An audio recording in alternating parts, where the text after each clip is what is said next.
Now, this woman here on the left dismembered her grandmother, who is pictured on the right, and then grilled her remains. Dismembered her and then grilled her. I'm not even kidding. And guess what? She was ordered to be released from jail today. So a Maryland woman is set to be released from jail even though she helped her mother dismember her grandmother, that would be her mom's mom, with a chainsaw, and then they grilled her remains. This was after what attorneys said as her just following her mother's commands. You've got to be kidding me. So according to her legal team, 21-year-old Celia Margaret Hardy has learning disabilities that made her more susceptible to coercion, and the judge in Prince George County Circuit Court actually agreed with them. The judge decided on Wednesday to let Celia free even after she pleaded guilty to accessory after the fact. It was also said she provided some pretty damaging testimony about her mom, which is 46-year-old Candace Gregg. The judge decided that the 550 days that Celia has already spent in jail regarding the death of her grandmother was enough. Her grandmother, pictured here on the right, was 71-year-old Margaret Craig. The judge did issue probation requirements in order to try and help Celia to get her life back on track. She will now have to take drug and alcohol tests as well as undergo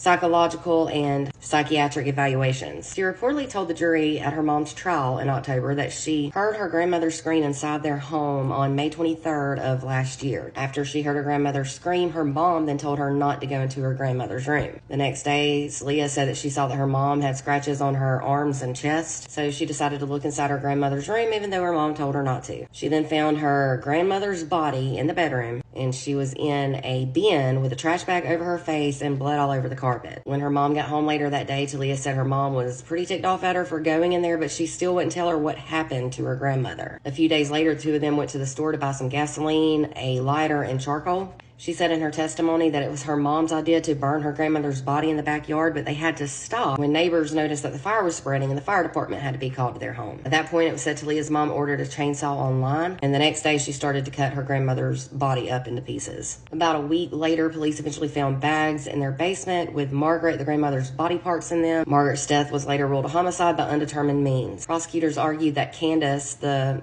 mother of Talia here, her daughter on the right, said that she was mad about financial misconduct and fraud. This was after her mom confronted her about the fraudulent use of her credit cards. After an hour, the jury delivered a guilty verdict of first and second degree murder, tampering with evidence, and improperly disposing a body. But now reportedly the judge has asked Talia to make her life her grandmother's legacy and something she can be proud of. I just don't know what I think about this. I'm sure she was greatly influenced by her mom, but I hope she doesn't follow in her mom's footsteps and kill, especially with her not getting that much of a punishment this time. This story is absolutely crazy either way, and the torture that poor grandmother must have gone through is hard to think about. For more true crime, be sure to hit the follow button, and if you're over on YouTube, click subscribe.